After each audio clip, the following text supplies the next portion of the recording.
Monsieur François-Noël Buffet pour le groupe Union pour un mouvement populaire. Monsieur le Président, ma question s'adresse au ministre de l'Intérieur. La semaine dernière, le Sénat a rejeté le projet de loi rebaptisant les conseillers généraux en conseillers départementaux et modifiant leur mode d'élection.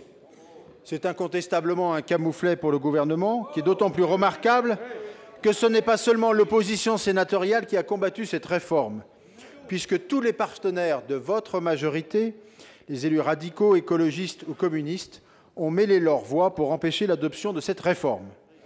Ils l'ont fait parce que celle-ci constitue une atteinte grave à la représentation des territoires ruraux dans le seul but de favoriser électoralement les membres d'un parti politique, en l'occurrence le Parti socialiste.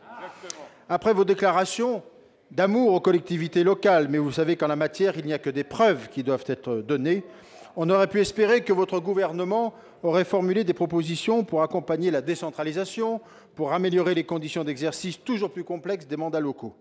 Au lieu de ça, deux mesures majeures. La première, vous avez préféré matraquer financièrement les collectivités locales au moment du vote du budget. Faut-il rappeler que vous avez ponctionné plus de 2 milliards d'euros sur l'ensemble de celles-ci? À présent, vous voulez modifier les règles électorales des élections locales à la seule fin de tenter d'empêcher l'inévitable sanction dans les urnes de la politique qui est actuellement menée par le gouvernement. L'égal accès des femmes et des hommes aux mandats électoraux est un objectif légitime que, par ailleurs, nous partageons bien évidemment.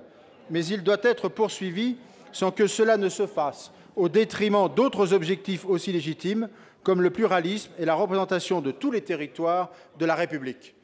Sous couvert de la parité, vous avez inventé un mode de scrutin que le monde nous envie, sur mesure pour vous-même et sans équivalent au monde, dont le seul objet est d'affaiblir la représentation des territoires ruraux. Dans certains départements, la taille moyenne des cantons pourra dépasser 75 000 habitants en coupant ainsi tout lien entre l'élu et ses administrés. Dans mon département, celui du Rhône, les cantons feront 64 000 habitants en moyenne. Dans le nord de celui-ci, la fusion de 6 cantons minimum sera nécessaire pour constituer un seul nouveau. Un seul canton couvrira un tiers du département.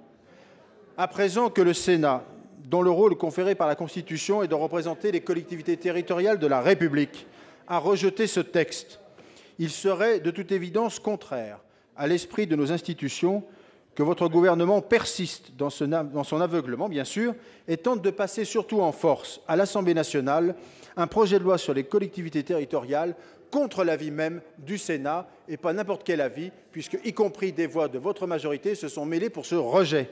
Dans ces conditions-là, personne ne veut de votre réforme, et cela a été démontré.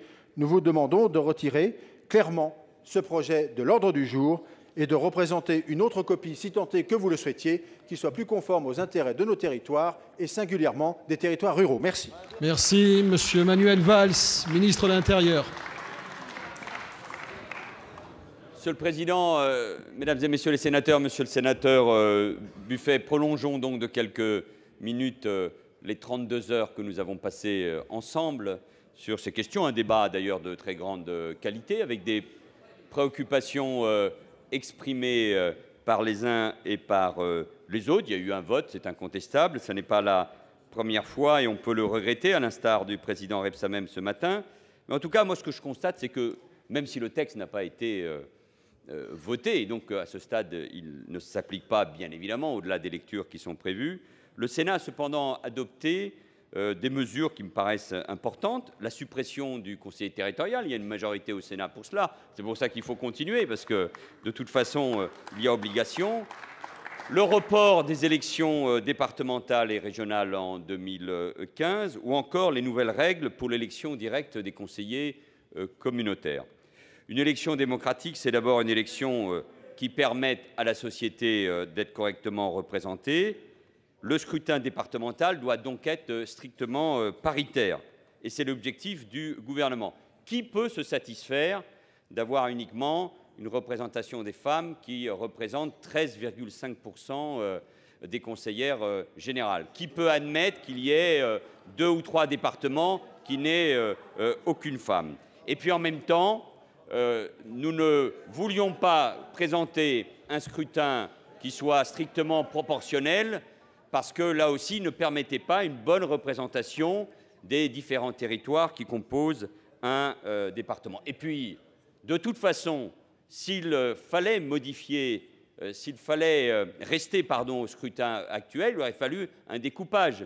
C'est un mode de scrutin qui existe depuis 1801. Alors, je veux bien croire que vous soyez attaché au consulat, moi aussi pour un certain nombre de mesures prises à l'époque par Bonaparte, mais en même temps, il faut vivre avec son temps.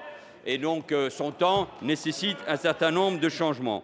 Et la représentation démographique, elle doit être claire, elle doit être simple, elle doit être compréhensible par tout le monde. Et donc la représentation cantonale ne devra pas s'écarter de la règle fixée par le Conseil d'État, les 20%, même si, et moi j'y suis prêt, à desserrer cet étau en introduisant toute une série d'éléments qui permettent aux territoires ruraux, de la montagne, nous en avons parlé tout à l'heure, bref, à une bonne représentation géographique de ces territoires, et je crois qu'on pourra avancer là-dessus. Voilà, Monsieur Buffet, votre majorité avait introduit de la confusion entre le département et la région. Ce gouvernement redonne sa place au département. Vous ne teniez pas compte de la population. Nous vous rappelons qu'en démocratie, un homme ou une femme égale une voix. Vous aviez choisi un mode de scrutin qui pénalisait les femmes. Nous mettons en œuvre la parité.